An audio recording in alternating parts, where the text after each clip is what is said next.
tal, queridos amigos de la Náusea TV? Nos da un gusto saludarles una vez más y poder compartir con ustedes estas reflexiones del mundo actual que generalmente nos convocan a nosotros para compartir con ustedes. Recuerden suscribirse a nuestras redes sociales. Los invitamos a interactuar con nosotros en Facebook, en YouTube. Y bueno, hoy nos ocupa un tema bien interesante, un tema además muy amplio, que tiene que ver con todo lo que es crisis mundial, una crisis que por sí estaba en gestación y pues se ha agudizado con los efectos de la pandemia. Esta pandemia no ha hecho realmente otra cosa sino poner de relieve justamente las debilidades y las fracturas que esta crisis sistémica que realmente ya veníamos sufriendo pues ha generado, ¿no? Tenemos hoy con nosotros al doctor Rafael de la Garza para discutir de este tema desde Jalapa, Veracruz. Un saludo a nuestro querido Rafa. Tenemos también desde París, Francia, a otro querido amigo, el politólogo y filósofo Robin Matus. Nos da gusto por fin tenerlo acá. Siempre ha pertenecido a nuestro equipo y a nuestro grupo, pero hoy por fin, por cuestiones de horario, lo hemos podido estrenar con nosotros. Y tenemos también a nuestra querida amiga y politóloga Arenca Servín, la tenemos aquí con nosotros justamente para discutir de este asunto, ¿sí? Que bueno, es muy interesante a partir de esta crisis. Me gustaría que comenzáramos contigo, Rafa. No sé cuáles son tus impresiones respecto a pues estos efectos que ya casi a un año y después, bueno, de las inmediatas predicciones que hicieron en un principio los filósofos como Zizek y este filósofo coreano que me cuesta un poco de trabajo pronunciar su nombre, Byung-Chul Han, creo que es algo así que se pronuncia, ¿cierto? Ya después de un año de todas esas predicciones, realmente cuáles han sido ya los efectos patentes que esta crisis nos muestra, ¿sí? Y qué podemos proyectar a partir de ellos justamente para este año. Mi querido Rafa. Gracias, Andrés. Saludos, Robin, Vare. Gusto estar aquí con ustedes. Andrés también. Ya teníamos rato que no te veíamos. Qué bueno que estás aquí con nosotros. Pues yo creo que lo primero es que no se ha aprendido nada. Estaba leyendo en la mañana que Estados Unidos está pensando si va a liberar no sé cuántos millones de vacunas para Europa. Es decir, esta pandemia en realidad mostró que esto de la competencia y el egoísmo, la codicia, están más fuertes que nunca, ¿sí? Y todo este comercio que se ha desarrollado de las vacunas ha generado incluso declaraciones como la de Putin diciendo es que estos cuates vienen, te dicen, ok, te voy a vender un lote de vacunas, pero cómprame este paquete, este, porque pues de una vez para ampliar el negocio, ¿no? Es decir, se muestran estas contradicciones del capitalismo, ¿no? Guiadas por esta ventana de oportunidad, como diría el piadoso, ¿no? Entonces, para empezar, está la rebatinga, todo lo que da, solidaridad, empatía, no olvídese de eso está claro. Y sí, ambiguo. Digo, yo diría que por un lado, pues sí, afectó a amplios sectores de la economía a nivel global, pero por el otro surgen nuevas fortunas, gente que está haciendo un dineral, ¿no? Con todos estos servicios. Me parece que lo que vimos al principio, cuando hablamos de la pandemia, justamente aquí en el programa de la náusea, de los primeros programas, pues pensábamos que efectivamente existían ya conflictos que venían de antes, que se iban a agudizar y bueno, que podría poner presiones sobre el sistema, pero que al mismo tiempo, como sabemos en el capitalismo, las crisis siempre friegan a una parte, pero son oportunidades para otros, ¿no? grandes capitales que se consolidan y crecen. El caso de Elon Musk, ¿sí? O de Jeff Bezos, ¿no? Que ya eran grandes y ahora son todavía, el caso de Facebook también, ¿no? Entonces yo quisiera un poco plantear esa parte. No hubo, más o menos veíamos que así era la situación, y lo de las vacunas pues desnudan todavía más, ¿no? ¿No? Esta dinámica del capitalismo que no parece. Pasaríamos en la siguiente a discutir la cuestión de la recesión y otros detalles, pero por lo pronto yo lo dejaría ahí, Andrés. Bueno, perfecto, Rafa, muchas gracias. Sería interesante también quizá destacar algunos de los aspectos, digamos, que tienen que ver con el origen de la crisis, incluso antes de la pandemia, ¿no? Evidentemente, como Rafa menciona, pues no se pone de relieve sino la voracidad justamente, ¿no? De los estados, de los actores implicados en el negocio de la vacunación, y que lejos de tratar de resolver una crisis humanitaria, pues están pensando en el negocio. Eso en términos políticos, pues evidentemente es algo muy crítico, ¿no? Pero pues eh, este tipo de actuar, ¿no? Globalmente, pues frente a los problemas de la humanidad no es algo nuevo, ¿no?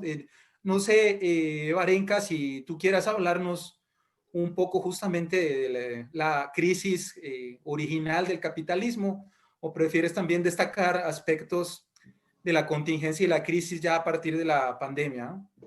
Sí, fíjate que me gustaría mencionar los elementos que considero interesantes que suceden a partir de la pandemia, porque lo otro es demasiado grande y sería como hacer el planteamiento desde dónde comenzar y desde qué época, porque es enorme, es grandísimo.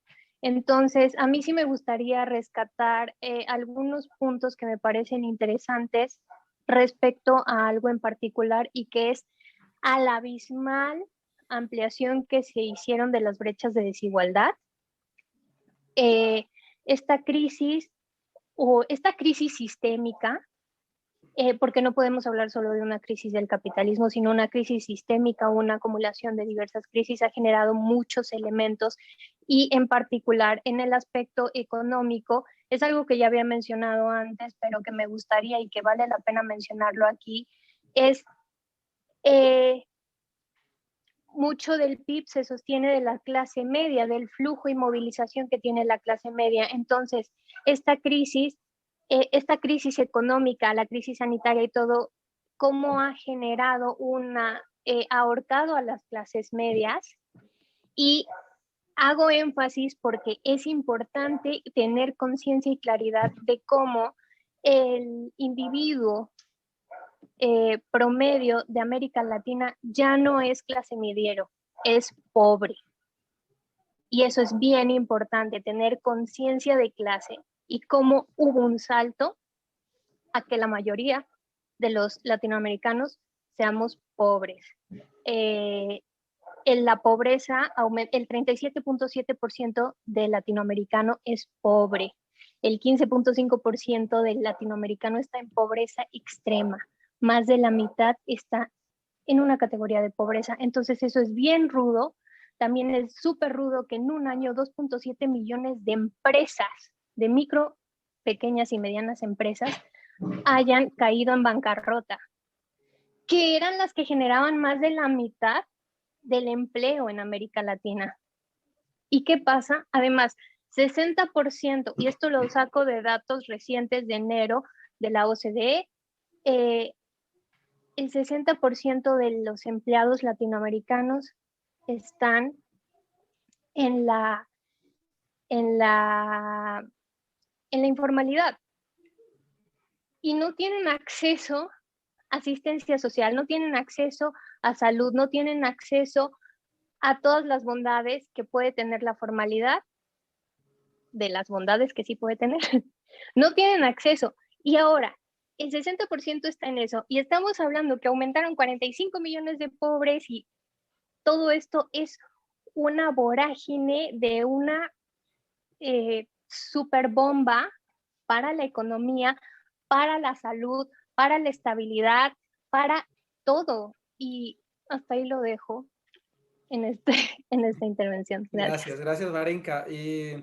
Sí, no, totalmente de acuerdo, ¿no? Y bueno, mencionaba inicialmente lo del el problema de origen, porque pues justamente el inicio de la pandemia coincide con esta crisis pues muy fuerte, que incluso abarca aspectos ambientales, políticos, económicos, del propio sistema neoliberal, que justamente lo que se encargó de hacer durante pues que los más de 30 años por lo menos en que se implementó a nivel mundial, más allá de los procesos de prueba que tuvo como en Chile, y que desmantelaron prácticamente lo que se construyó durante el siglo XX y que se conoce como estado de bienestar, ¿no? Que era una estructura que de alguna forma pues estaba más preparada desde una perspectiva de Estado, justamente para afrontar pues todo tipo de contingencia y problema social, ¿no? Entonces nos agarra la crisis más fuerte, coincidentemente con el periodo en el que estamos en el mayor desmantelamiento de, de este aspecto. No sé si Robin si quiera ahondar en este sentido o también prefieras destacar algunos aspectos puntuales de lo que ha desencadenado la crisis sanitaria. ¿Qué tal, amigos? Gracias, Andrés.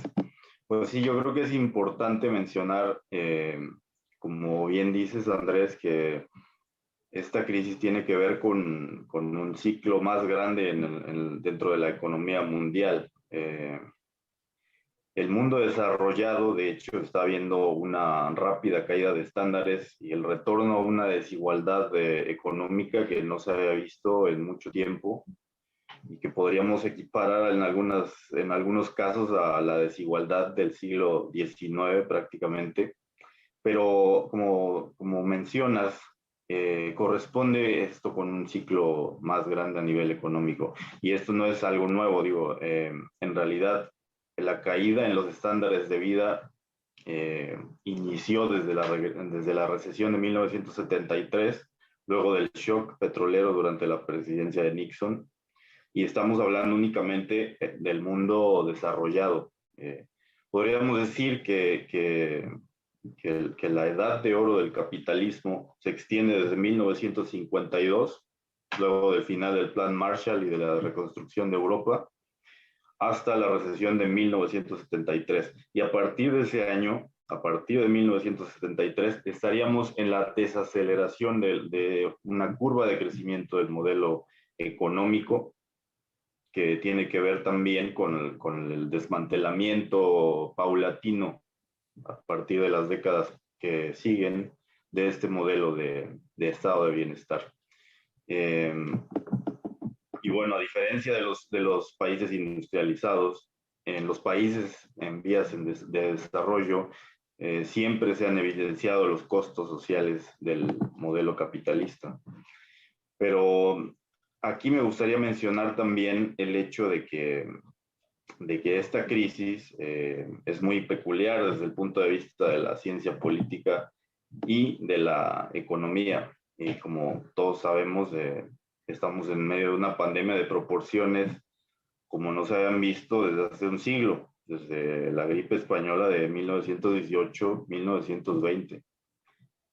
Y bueno, además de, obviamente, el lamentable costo humano, de la tragedia humana, de la pérdida de vidas a lo largo y ancho del mundo, los efectos inmediatos de esta pandemia son también de tipo económico, como lo es la serie el cierre masivo de negocios, las pérdidas económicas que están afectando a la clase media y a la clase baja a nivel global, el hundimiento de sectores enteros como por ejemplo el turismo, y la expansión de otros sectores como la industria farmacéutica y la industria digital, así como la hiperacumulación de riqueza.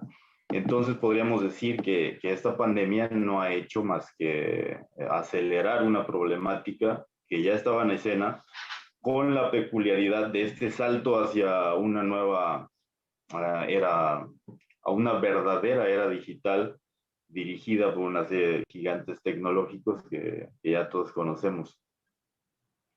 Y bien, en resumen, es evidente que la pandemia ha provocado una crisis económica global que va a tener implicaciones geopolíticas muy importantes y por eso conviene aquí preguntarse cuáles van a ser estas implicaciones para el capitalismo como tal. Me gustaría abordar la pregunta central de este video, crisis transitoria o crisis terminal del capitalismo, después de la participación de ustedes. Gracias, Andrés. Bueno, ya Robin nos adelantó justamente qué es lo que vamos a seguir discutiendo, ¿no? Y como mencionaba ahorita en un principio, pues cuando comenzó esta contingencia, Zizek fue uno de los filósofos que se aventuró a profetizar la muerte del capitalismo, ¿no? Entonces, justamente bajo ese interrogante y ya casi a un año de ver ciertos efectos, ¿no? Hasta ahorita no hemos visto la cooperación de los grandes laboratorios para la masificación de la producción y la investigación sobre la vacuna o las vacunas que siguen incluso después, ¿no?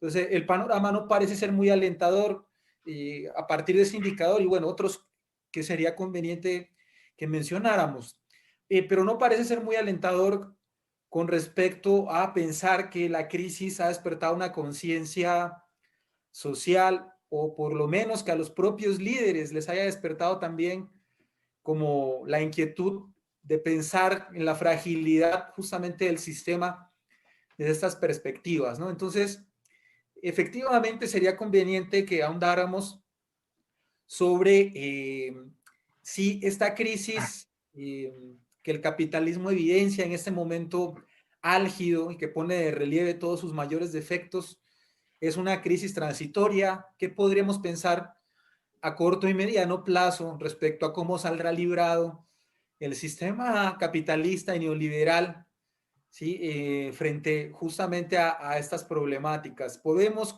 como Zizek dice, profetizar su fin a corto o mediano plazo o realmente a partir de las prebendas y las rentas que los grandes monstruos comerciales han levantado justamente a partir de esta problemática, podemos pensar en lo contrario, que habrá un fortalecimiento, ¿sí? De las grandes corporaciones digitales y tecnológicas que aprovecharán esto todavía incluso para hacerse de más poder y controlar la economía, ¿sí? Y en general a la sociedad mundial bajo justamente estos mismos estándares. Varenka, ¿tú qué opinión tienes al respecto? Bueno, en realidad yo creo que vamos a diferir un poco en el sentido de que yo no creo que hay una crisis ni transitoria ni terminal, porque hay una crisis sistémica. Estamos viviendo un colapso sistémico. Entonces, creo que se va a acabar cuando se acabe esto, cuando se acabe todo, cuando se acabe la humanidad. Y entonces, porque estamos en el antropoceno, ¿ok? Estamos en la sexta extinción masiva y no se está considerando eso. Y desde mi perspectiva, el querer llevar el debate a segmentar como hay que hablar de la crisis económica y la crisis del neoliberalismo sin considerar los otros elementos, es un tanto ilusorio, porque todo está interconectado, todo es holístico, el abordaje debe ser holístico, en la medida de que no puedes hablar de la crisis sanitaria, no puedes hablar de que de los 193 países reconocidos del mundo solo están teniendo vacuna 10 y no considerar las otras cosas. Entonces, primer punto es que debería tener un abordaje holístico y abordarse como una crisis sistémica. Y el capitalismo está en los tuétanos de todas las interacciones, todos los tipos de interacción, no solamente en los mecanismos de consumo, de producción y todo.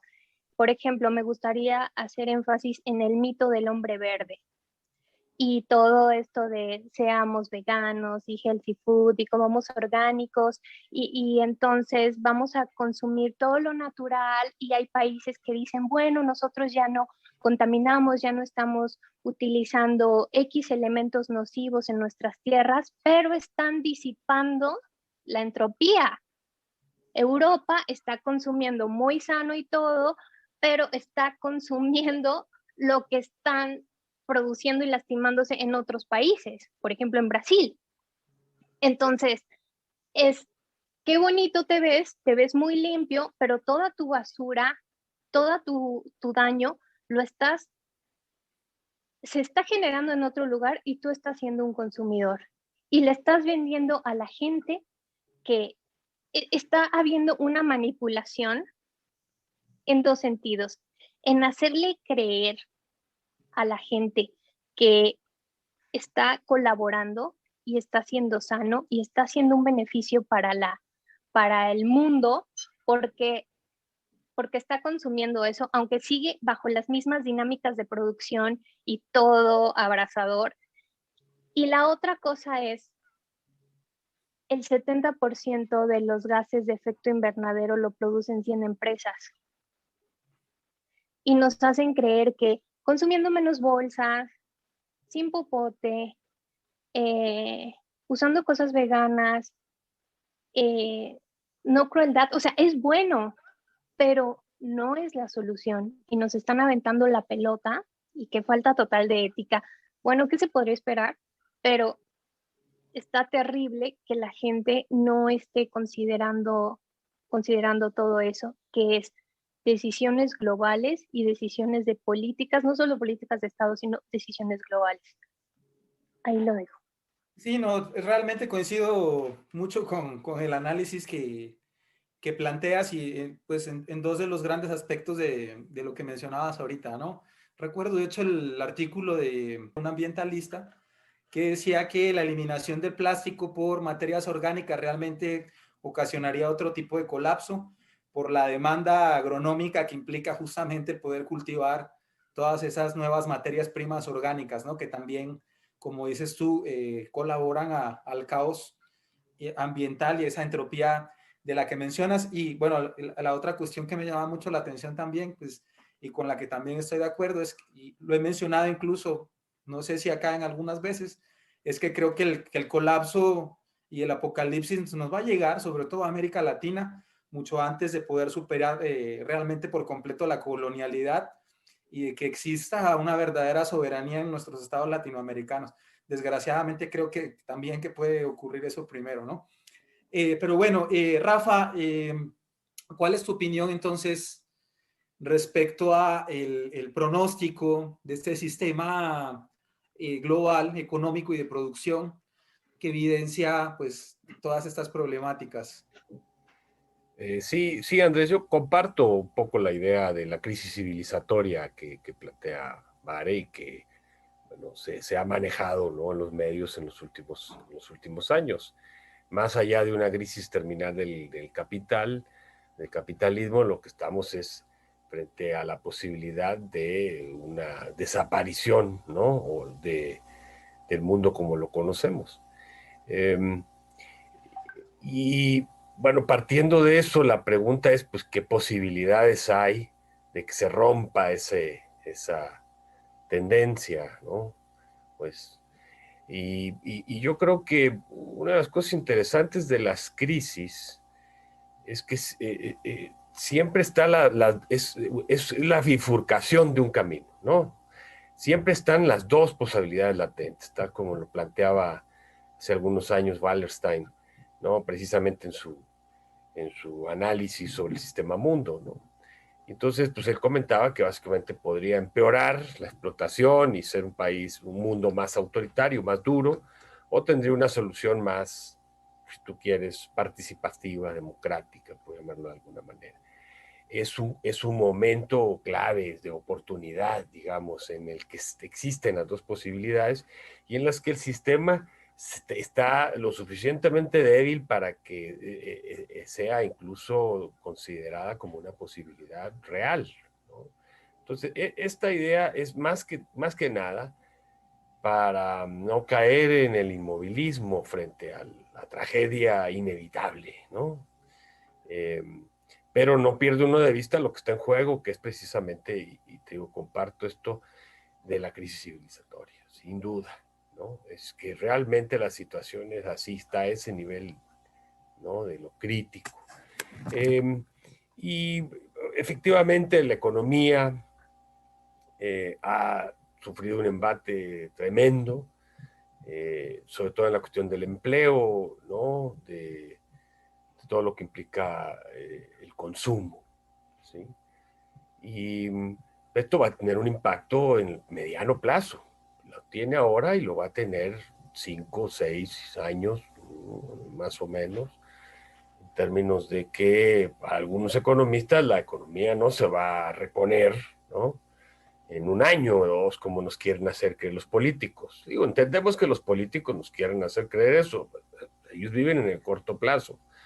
Tienen que prometer a corto plazo y a largo plazo, ¿no? Políticamente todos estamos muertos.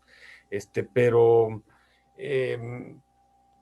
creo que ese, digamos, mediano plazo va a reconfigurar muchas cosas que pueden conducir, ¿sí? a una modificación significativa del sistema. Y yo creo que toda esta parte, por un lado, de las nuevas riquezas, que son riquezas asociadas a un nuevo nicho industrial, ¿no? Como es la informática, la cibernética y sobre todo la inteligencia artificial, pues eso va a generar, ¿no?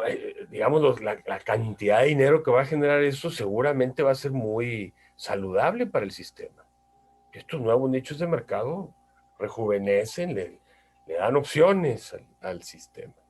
¿Sí? Y como lo decía en el comentario anterior, difícil ser optimista si lo que estamos viendo no es la empatía y la solidaridad con la población para vacunar mundialmente, ¿no? Que vámonos. Incluso ve uno como incluso jefes de Estado dicen, no, a los extranjeros no los vamos a vacunar. ¿Cómo? Esos no pagan impuestos. En la irracionalidad típica del capitalismo, porque pues, los médicos, ¿no? Que saben de esto te dicen, si tú dejas amplios sectores de la población sin vacunar, va a significar que se va a crear una mutación que va a ser incluso inoperante las vacunas de los que se vacunaron. Es irracional, ¿no? Pero así funciona, ¿no? Y yo creo que eso es interesante en términos de cómo podríamos subvertir el sistema, ¿no? Cómo está el sistema un poco más débil, está como en una coyuntura que puede ser favorable para cambios significativos. En todo caso, te digo, lo dirá el mediano plazo. Estamos en un periodo que ya venía de transformación, de crisis estructural, pero el punto es para dónde en esta bifurcación. Son tiempos complicados, pero pues yo creo que será interesante observar hacia dónde va, porque dentro de 10 años probablemente esté decidida esta contienda y se cierre esta posibilidad de que el enfermo se muera o sobreviva, ¿no? Y sobreviva en un nuevo modelo de convivencia humana. Rodín, ¿tú qué opinas? ¿Cómo proyectas entonces la situación de esta crisis que ya Rafa y Varenka pues comentaron? Sí, Andrés, gracias. Me gustaría comentar, más bien, creo que es bastante acertado hablar de este tema porque se habla mucho de un escenario de recuperación en medios. ¿Cuándo se va a iniciar esta recuperación? ¿De qué manera se va a manifestar? Mucha gente piensa que después de un proceso de vacunación va a haber una recuperación del sistema económico a nivel global. Pero bueno, también hay que tener en cuenta cuáles son las otras posibilidades, es decir, qué motivos hay para dudar de un escenario de recuperación y qué pasaría además si el capitalismo no se recupera. Entonces aquí me gustaría mencionar una serie de elementos muy interesantes en este sentido para remarcar la importancia de esta crisis y su significado para el sistema económico e incluso para el ambiente. Número uno es que esta crisis no tiene precedente como tal, lo cual dificulta bastante la perspectiva. No es la primera vez que ocurre un escenario de estos. pero sí es la primera crisis en ser causada por una enfermedad infecciosa desde la pandemia de gripe de 1968-1969, iniciada en Hong Kong, la cual precedió a la recesión de 1969-1970. Otro elemento es que los niveles de deuda pública con respecto al Producto Interno Bruto ya son una bomba de tiempo a nivel mundial que va a llevar necesariamente a un proceso de reestructuración o bien a un derrumbe financiero a gran escala, pero no hay otra salida a la vista. Número 3, que el dólar, la moneda que sostiene el sistema del dinero fiat, ha entrado nuevamente en un proceso de depreciación, el cual es un reflejo del agotamiento de este sistema. Otro elemento es que no hay un retorno a la normalidad a la vista, ya que la pandemia no tiene fecha de término, e incluso con los avances en materia de vacunación, sin esa certeza no hay garantía de que la pandemia termine en 2021 o 2022, y eso naturalmente tendrá un peso sobre la economía global y sobre las percepciones en cuanto a un escenario de recuperación. Otro elemento bastante importante es que es la posibilidad de otra pandemia en el futuro, lo cual es una incertidumbre que va a pesar sobre la economía mundial como una espada de Damocles y que va a tener un impacto sobre un escenario hipotético de recuperación. Y por último, número 6, el elemento número 6, y en mi opinión ese es el más importante, es que los efectos del cambio climático ya son muy evidentes. Es decir, la década de 2020 es la década en la que se termina el negacionismo ambiental, el negacionismo en cuanto al cambio climático. De hecho, la actual pandemia es una zoonosis, es decir, el salto de un virus, de un huésped animal al ser humano. Y la mala noticia aquí es que la destrucción ambiental ha acelerado y va a seguir acelerando los procesos zoonóticos, porque la fórmula es bastante sencilla: más destrucción ambiental, más virus, más pandemias. Muy puntuales los aspectos que Robin nos regala para el análisis, realmente muy, muy interesantes para tomar en cuenta, ¿sí? Pues no, no nos quedaría sino pues que tomáramos algunas conclusiones de manera general respecto a estas reflexiones que por acá hicimos, ¿sí? Varenka, empezamos contigo. Me gustaría resaltar el tema de que independientemente de lo que mencioné anteriormente y que estamos en la crisis de las crisis, al menos para esta humanidad, no significa que no haya cosas que hacer. No significa que los ciudadanos de a pie no podamos hacer cosas. Y la principal cosa es tener conciencia y tener exigencia y hacer, sí, puede sonar muy deseoso, muy utópico de que no tanto como la protesta, sino hacer uso de los mecanismos, crear nuevos puentes de participación, generar nuevas dinámicas de acción. Es un reto para el cual no hay respuesta y la respuesta la tenemos que construir.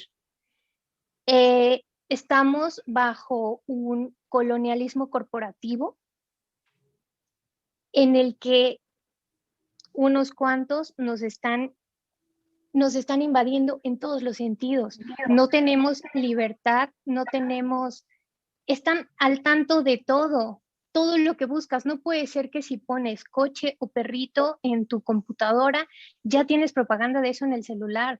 No puede ser que el espacio público ya no sea público y ya ni siquiera es tangible, y entonces necesitamos de ellos para poder interactuar. ¿Cómo es que ahorita, ok, cada uno estamos en distintas ciudades, en distintos continentes, vale, en distintos países, pero, y qué bueno, esas son las bondades de esto, pero todo se ha llevado a esto, o sea, la cuestión del contacto, la cuestión de la interacción, el tema de no poder interactuar ni con una persona, ni para hacer las compras, ni para comprar nada. No pueden no tener conciencia o no estar al tanto de todo lo que hacemos, y hay un control absoluto.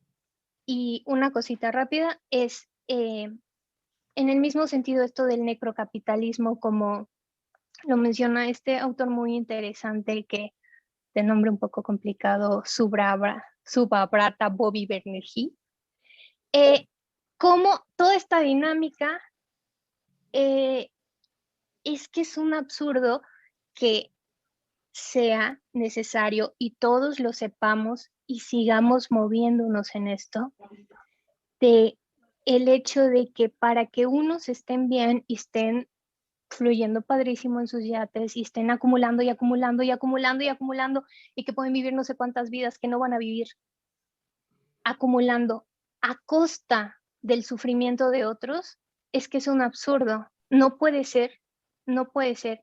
Y si hay un momento importante que tal vez nos daría algún tipo de oportunidad, es este, porque lo que más genera, lo único que estamos iguales todos, es que estamos en este mundo y estamos en crisis. Y estamos en la misma multicrisis todos. Y quisiera finalizar diciendo un fragmento de un monje budista que me encanta, que es Thich Nhat Hanh. Esta parte dice: yo limpio la basura que hay en mí para que tú seas feliz. Entonces, ojalá y las empresas también consideraran eso, en no disipar toda su entropía, y nosotros mismos. Gracias. Bueno, muchas gracias, Varenka. Y sí, yo también coincido en el hecho de que es un momento coyuntural y bueno, sabemos que en las coyunturas y en las crisis políticas es justamente donde se pueden plantear a partir de la reflexión, la protesta y otro tipo de mecanismos, pues los cambios y las transformaciones, ¿sí? Desgraciadamente, pues creo que hay mucha inconsciencia, no es sino mirar las redes sociales para ver las cantidades enormes de personas que además se autodenominan miembros de una generación dorada y sólida, que creen que habían construido un mundo no sé de qué tipo, ¿no? Pero culpan justamente a las generaciones nuevas de las crisis, ¿no? Bueno, son bulos, difusión ideológica, pero lo comento en la medida en que nos permite ver la cantidad de inconsciencia que hay, ¿no? Tanta gente creyendo eso, evidentemente nos dice que la inconsciencia quizás sea mayor. Sí, Robin, tus últimos comentarios. Sí, gracias, Andrés.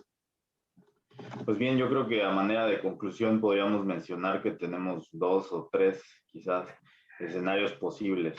El primero, evidentemente, es el de una crisis transitoria, seguido de una recuperación del sistema económico, con la continuación del productivismo, el consumismo y de este modelo de capitalismo de manera indeterminada, pero no ilimitada. Las implicaciones del modelo capitalista a nivel planetario eran bien conocidas ya desde la década de 1970, es decir, hace casi 50 años.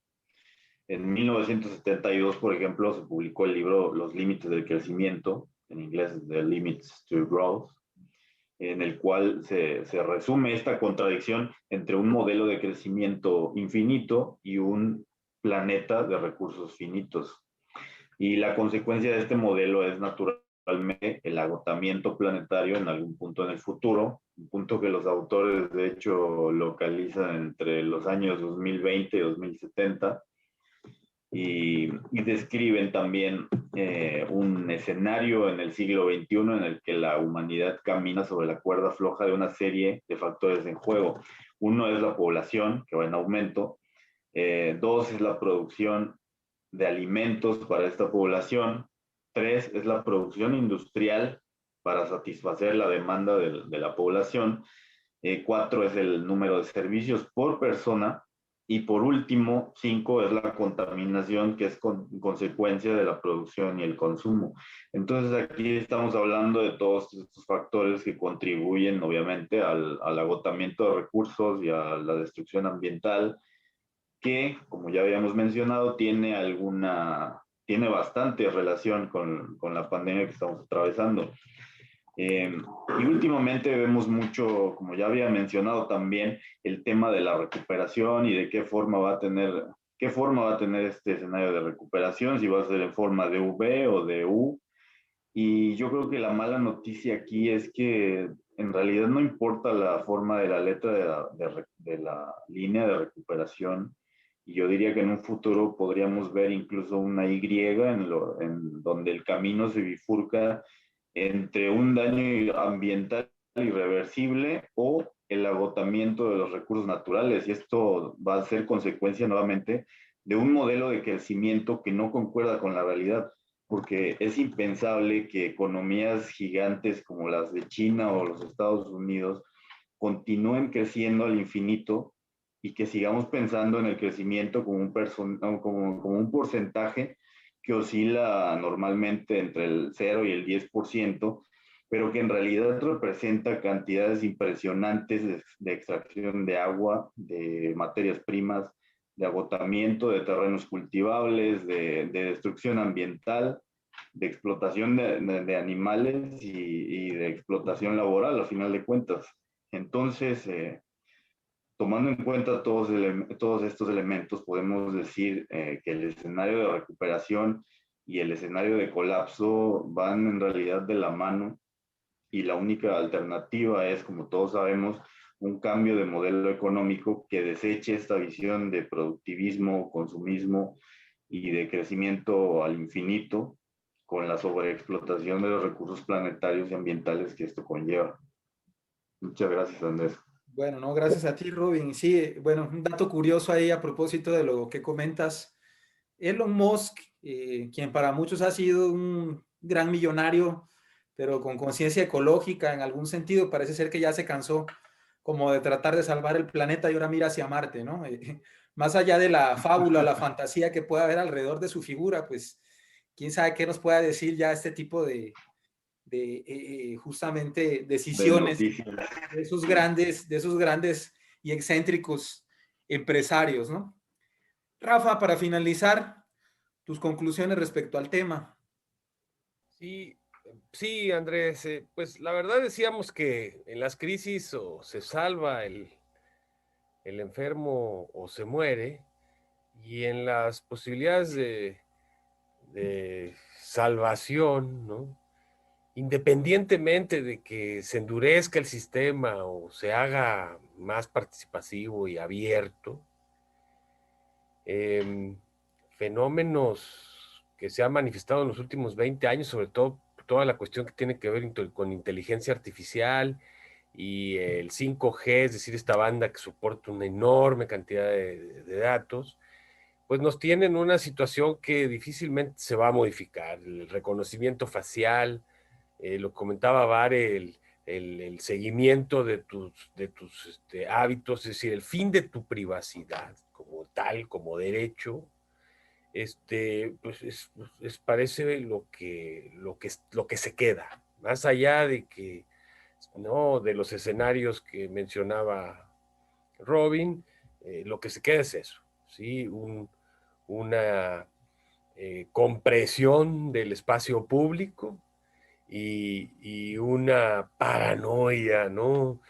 Que me recuerda a Orwell y el año 84. Incluso le comentaba a Robin, medio broma, medio en serio y guardando las distancias, que pues muchos decimos o compartimos la idea de que hay una situación de contexto fascista o prefascista, como lo fue en los años 20 del siglo pasado, ¿no? Y bueno, pues se me ocurrió decir, pues no, esto estaría bien con eso, pero no, a eso súmale toda la tecnología, ¿sí? Y toda esta, ¿no? Vigilancia y sobre el individuo, nos hacemos más chiquitos como seres humanos en términos de autonomía, de libertades, ¿no? El derecho a la privacidad, la gente lo está tirando porque no se da cuenta, ¿no? Porque hasta el momento, hasta todavía algunas décadas, eh, eh, la privacidad era algo común y corriente, que uno ni siquiera notaba porque era parte de la cotidianidad. Y hoy no. Entonces, tal vez parezca pesimista, pero esta manía por vigilar poblaciones por parte de instituciones, ¿no? De todo tipo, empezando por el Estado, parece que independientemente del sello, de lo que venga, no va a desaparecer, no vamos a tirar esta tecnología, ¿sí? Y bueno, tal vez algunas discusiones que hemos tenido aquí, como la idea de regular las redes sociales y, en fin, de cobrar impuestos y empezar de alguna manera a normalizar estas tecnologías de punta, pues no nos pueden hacer olvidar que nos están robando la privacidad. Y esto es algo que me llama mucho la atención y que es producto de esta crisis y que la pandemia sin duda aceleró, porque hoy dependemos más que nunca del ciberespacio y nos movemos, nos relacionamos y, como estamos aquí ahora, conversamos en el ciberespacio, ¿no? Entonces, bueno, como dijo el ciego, esperemos, ¿no? Pero sí, las consecuencias son enormes. Gracias a todos por la compañía y la charla. Gracias, Andrés. Gracias a ti, Rafa. Y bueno, creo que no podría ser un verdadero espacio de reflexión y de discusión si realmente no nos dejara más preguntas que respuestas, ¿no? Entonces, nos quedamos ahí realmente con la gran pregunta, quedamos en la antesala de un gran totalitarismo o podemos inyectarle un poco de buena esperanza a lo venidero y a la humanidad. Bueno, dependerá, como decía Barenka por ahí, mucho realmente de la conciencia que tomemos y de lo que exijamos localmente con nuestros gobiernos, de las agendas que se logren en las siguientes décadas y pues las regulaciones que puedan existir, porque si no el panorama pues sí se nos viene complicado en todo sentido, pero realmente pues la pregunta queda abierta y pues seguiremos discutiendo este y otros temas aquí en la Náusea TV con todos nuestros queridos colegas y pues agradecemos a la audiencia por haber llegado hasta esas instancias, no sin antes recordarles la invitación a participar en nuestras redes sociales, en Facebook, en Twitter, ¿sí? En YouTube. Apoyemos el periodismo independiente, estos espacios de reflexión y bueno, pues muchísimas gracias a todos. Nos vemos la próxima.